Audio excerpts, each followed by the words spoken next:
There are two options facing Kier Starmer now, and there's only two. There will now be a major increase in the PSBR, that's the public sector borrowing requirement. I'm not sure if it's still called that. I don't even care that Rachel Reeves, trust me, cares about this. You cannot spend more than you have coming in. Rachel Reeves knows it, Kier Starmer knows it. Now, he has got two options. He reaches across the floor of the House in an attempt to stop the lunatics in his own party. Now, all this depends on the 400 Labour MPs. Some are Blairite. That could mean anything. But a sizable number of them are reasonably moderate. In other words, they believe in the current orthodoxy. The orthodoxy is the 1997 orthodoxy, that you can just have perpetual cheap money. So, he can either become Ramsay MacDonald 2.0, if you know your economic history, reach across the floor and say to Kemi Badenoch, will you form a government with me and the remainder of my MPs who have got slightly something between their ears?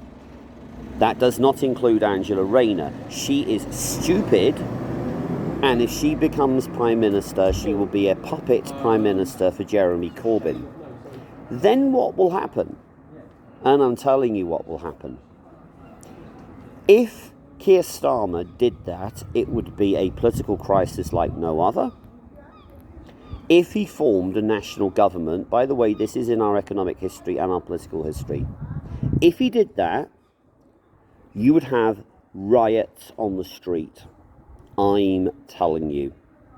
Because these lefties were out in force yesterday, assaulting me, shit like that.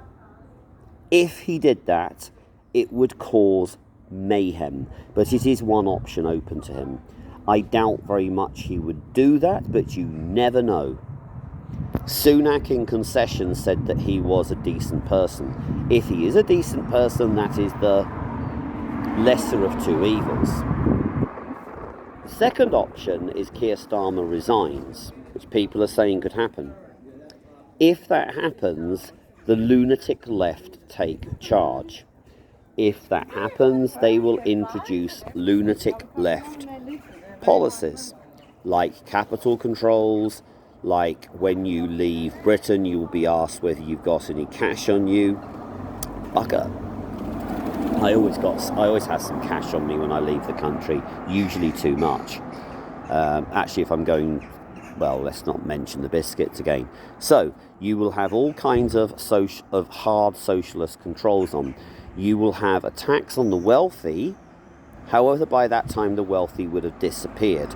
The wealthy are now disappearing in droves. You need wealthy people to run an economy. You need private enterprise to run an economy. So, if Angela Rayner gets in, learn to fish, learn to hunt, learn to basically live off the land, because trust me, you're not going to be able to get anything else, because she could cause an economic meltdown. At that point, you could either have a Bolshevik-Menshevik situation, and you could have Corbyn, who has not gone away, unfortunately. He was there yesterday, calling for a completely socialist government. They, we'll have a sort of like a government-run Sainsbury's. We'll have, price controls on bread and stuff like that. It will be a total nightmare. And when I say total nightmare, we are talking total nightmare. So, those are Kier Starmer's only two options because of the governance system that was introduced in 1997. The system is now coming to a natural conclusion, which if you set the price of money too low, you are going to have a crisis some years later. Decisions taken in the 90s have got consequences now. So, good luck, Kier Starmer. No wonder he looks so worried. No wonder Rachel Reeves looks so worried. The only person who could sort the economy out now is Father Christmas himself. And by the way, this video is not made for kids. If you think Father Christmas exists, then you're not quite as loony as Angela Rayner or Jeremy Corbyn, but you're getting pretty close. The problem we have now is we have an ungovernable economic situation. We have a situation where only a proper free market government could come in and somehow give this country some kind of lesson in what real economics is. I don't even think Farage could do this. Farage is still talking about how much money he can spend. Well, in order to spend government money, you have to be getting some tax revenue in the first place. We are facing a financial meltdown. Rachel Reeves knows it, Kier Starmer knows it, and Rishi Sunak knew it. I think Rishi Sunak called the election this time last year because he knew fine well that he could not govern.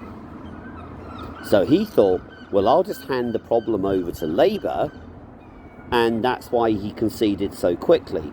Politics and economics go hand in hand. If you ever watch, or if you ever go on a dating site, it's a bloody waste of time at the moment, you will see people who say they are apolitical.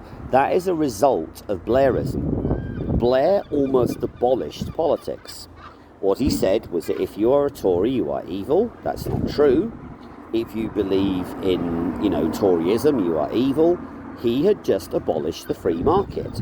Tony Blair was the first step on the path to serfdom. You need to read The Road to Serfdom. You need to read it really, really quickly.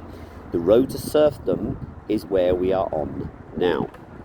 If you don't know what the road to serfdom is, then you need to bloody well Google it. We are now facing an economic crisis because we have not followed sound economics.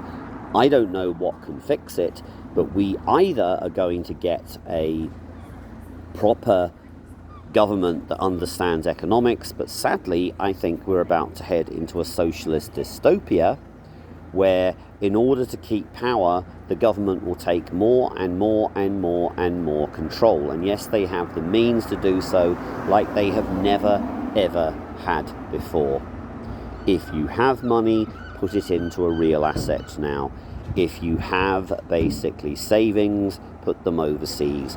We are facing an economic meltdown. If we go over, I've got a few minutes left, if we go over to America, Trump is trying the Laffer curve. Yeah? I don't have any time to explain this.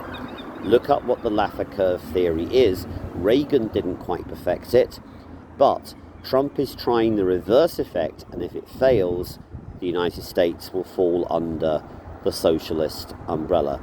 Because look at the candidate the Democrats have for mayor in New York. He's not the mayor yet, but the thing is, the radical socialist left of the Democrats, if Trump fails, they are in charge in 3 years' time.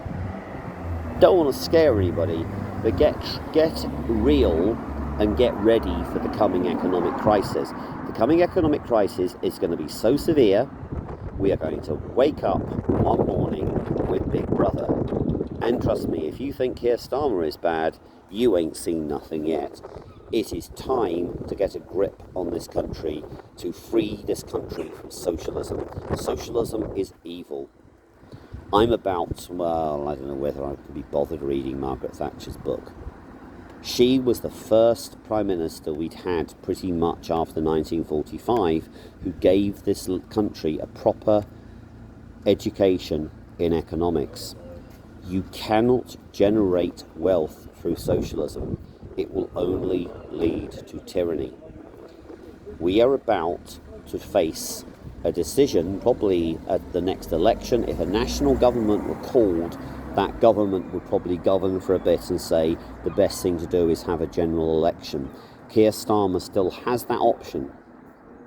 In the national interest, Kier, you're not going to be fucking watching this video, he should call a general election now so that the country can decide, do they want radical socialism or do they want a radical free market government that is going to establish what economics is all about?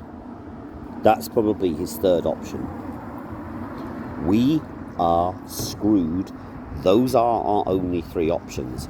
Number one, a national government, where what's left of the Labour Party combined with the Conservatives and any Liberal Democrats. That government would not last long. Second one is a socialist dystopia under Angela Rayner, because if Angela Rayner becomes Prime Minister, she will be the puppet of Jeremy Corbyn. Or number three, call a general election and let the people decide who is economically best placed to be Prime Minister. I still believe that person is Nigel Farage, because Nigel Farage knows that you cannot carry on with this excessive government spending. We have to stop it, and we have to stop it now.